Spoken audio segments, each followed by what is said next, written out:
Hello guys, in today's video I'm gonna show you how to turn on fast charging on Samsung Galaxy A22. Let's go!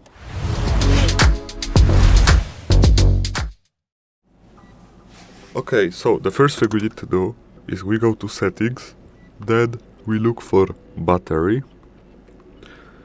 Battery and device care. It should be here, but let's look more, you know what I mean. Battery, okay. Charging settings, yes.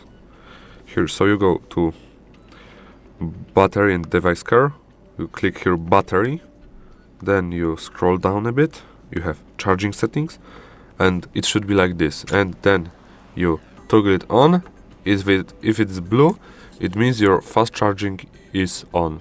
Okay guys, thank you for watching, have a good day, goodbye.